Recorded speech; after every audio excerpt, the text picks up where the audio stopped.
I was a big fan of this musical and wanting to celebrate 40 years of this musical.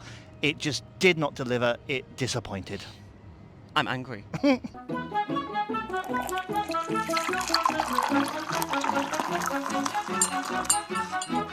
It's time to spill the tea. Hello! You there, and welcome to A Spoonful of Theatre. And this is another one of our Spill the Tea theatre review podcasts, where we review a piece of theatre in Singapore right outside the theatre. I'm TJ, theatre practitioner and director. And I'm Sam, a teacher of language, literature, and self-proclaimed show business lovey. And TJ, what have we watched? We have just watched Les Mis, the Arena Spectacular World Tour. And right here at Marina Bay Sands Theatre. yes, and what are your first thoughts after watching this Arena Spectacular? It was anything other than spectacular. Yeah. I am honestly, I have never started a review like this, ever. No, true. I'm angry. And I'm really angry. You? I'm spectacularly disappointed, I'm afraid to say. And let me preface that with my history with Les Mis. And it did all begin on the cruise ships.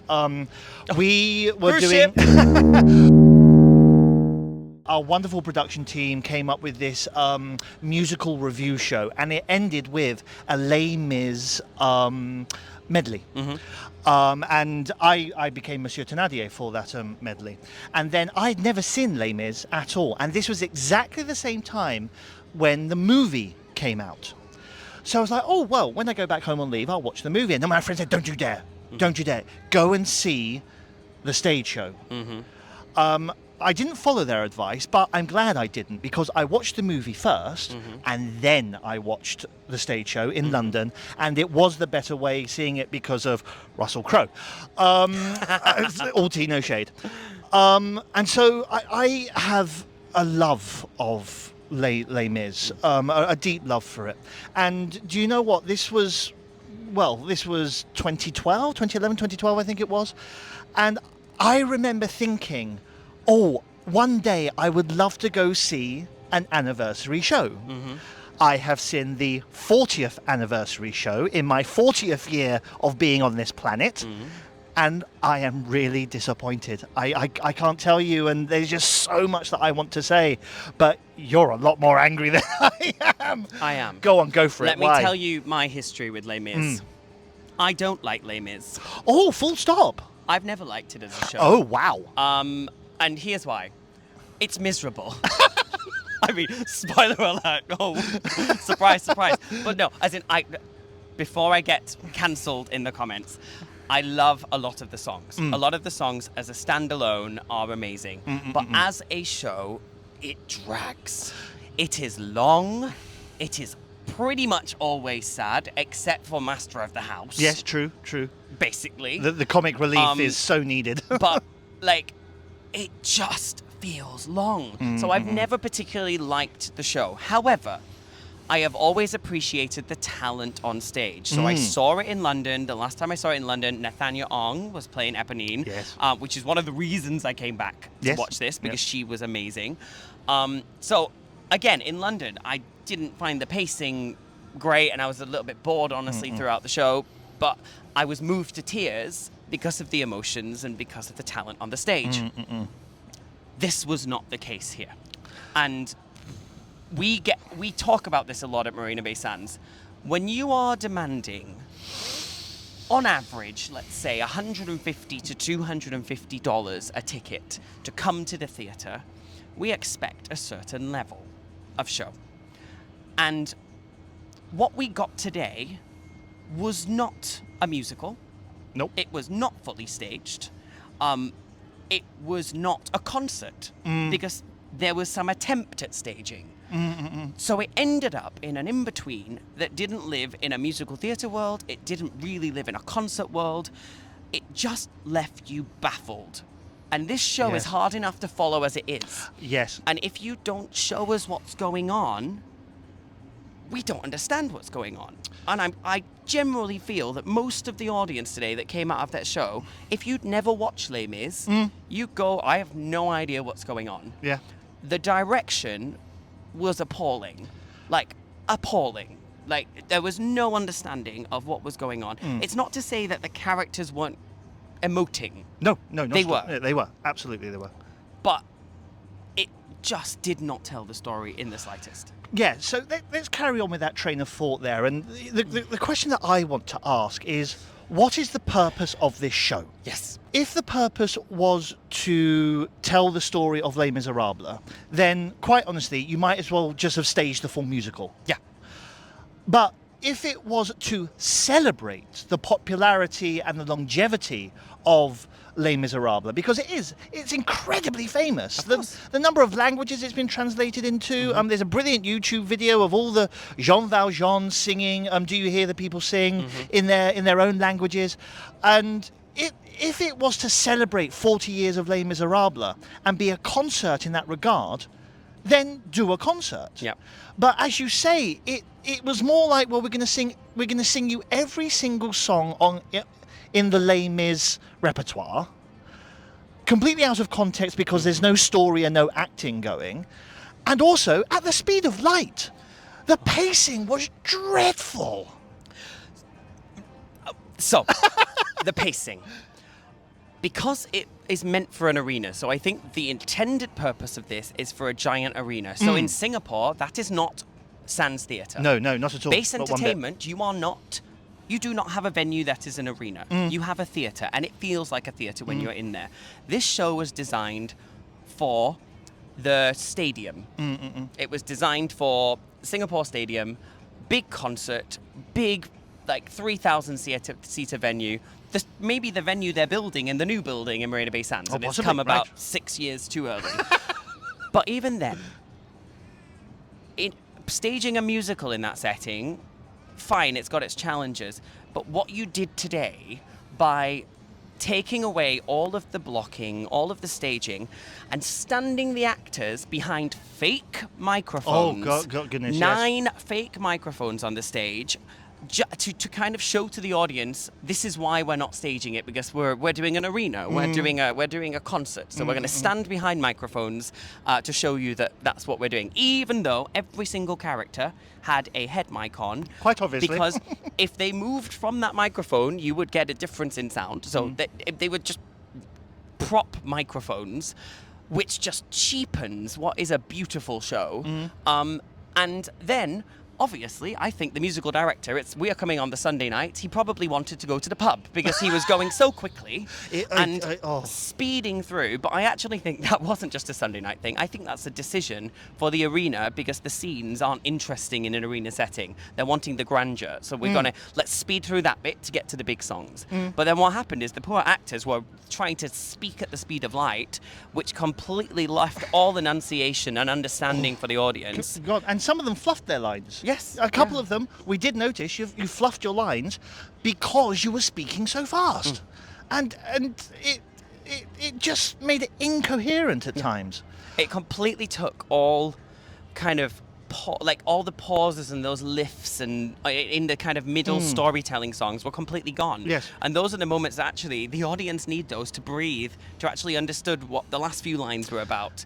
So then we can't understand and we lose track and we have no idea what's going on the stage. Now, as you say, this isn't a musical, and our understanding of it is it's a celebration of a musical and it's supposed to be a concert.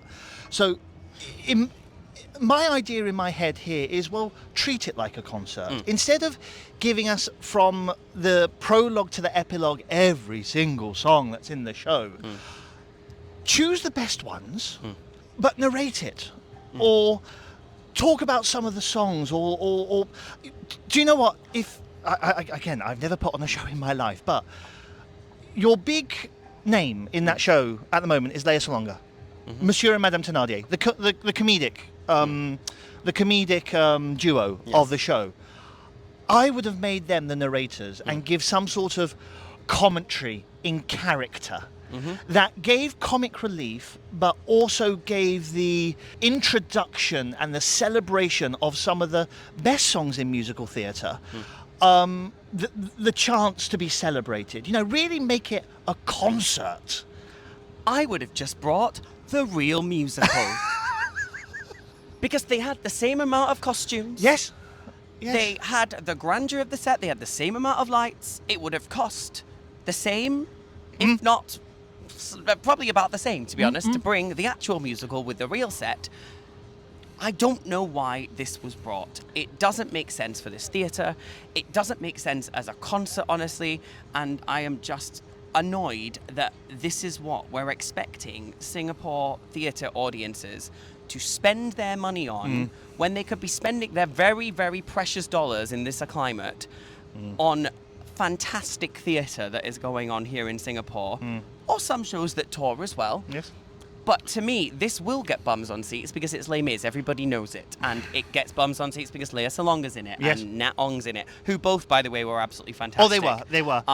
But it is offensive to bring a show like this that is such low-quality storytelling and expect people to pay those sort of prices. I'm angry. Yes. I'm actually angry. As I say, I'm really disappointed. I agree with you. Nat Ong and Leia, they were the stars of the show tonight. They did a wonderful, wonderful job.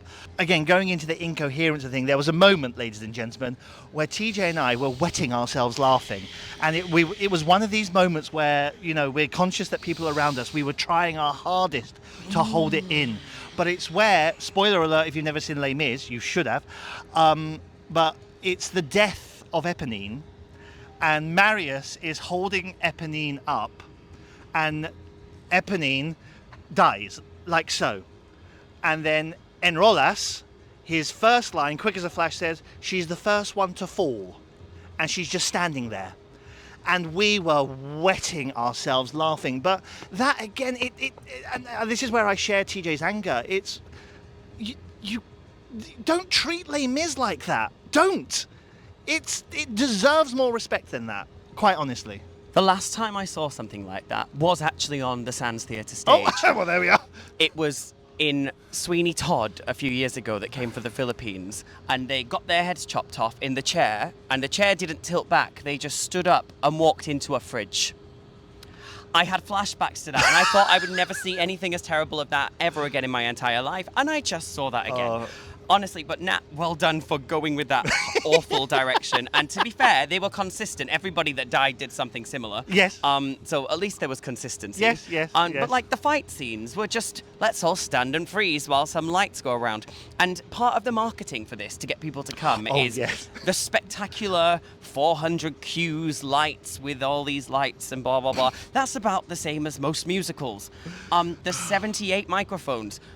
That's about the same as probably what Les Mis would have, maybe a slightly reduced orchestra. But, like, it just is not, like, it doesn't even come together like a spectacle. It didn't feel like a spectacle. The lights didn't feel any more impressive. They were just designed a little bit more concert style than they were musical theatre style. But some of those lights you would see in the regular musical. And the concert style wasn't even that impressive, I must say. So, for me, I'm just like, this was an absolute fail. Yeah, I quite agree. I think the big failure for me was Confrontation. Again, an epic song between Javert and Valjean, but you had the orchestra and you had Javert and you had Valjean competing with each other. They were just competing with each other that it became so incomprehensible and so incoherent. And regrettably, that was maintained for most of the show. And when we're talking about a concert, actually, let me get into a little bit of technical and calm myself down. But when we're talking about the concert, that actually is the standard of the orchestra. And, the orchestra in a concert is the really big part of it. And there were times where it wasn't together. And I think that is where the tempos have been sped up. I did notice that the percussion weren't on stage. And at times I felt like I don't know if that was the problem, because sometimes the percussion came in a bit early and there were some beats that were happening that just don't normally happen in that point. So that is just my hunch. Possibly. Completely wrong. But even that, I mean, there was moments, I think, overall, I'm not to say, there's some fabulous, talented singers, there's some talented musicians on that stage, but what we're angry about mostly is the packaging of how this has been presented for Singaporean audiences to pay so much money to come and watch. So, as you know by now, ladies and gentlemen, when TJ and I go and see a show, we always give it a spoonful rating out of 5. But we never reveal to each other how many spoonfuls we are going to give until the moment has come. And that moment is now. But I'm guessing, audience, you can pretty probably guess what we're about to give. So, on the count of 3, TJ, 1, 2, 3, 1. It speaks for itself, quite honestly. For me, I was a big fan of this musical and wanting to celebrate 40 years of this musical. It just did not deliver. It disappointed. I'm angry. I'm just angry. Everything I've just said. For me, it just was not what Singaporean audiences expect and deserve, and why they've probably come to spend their money.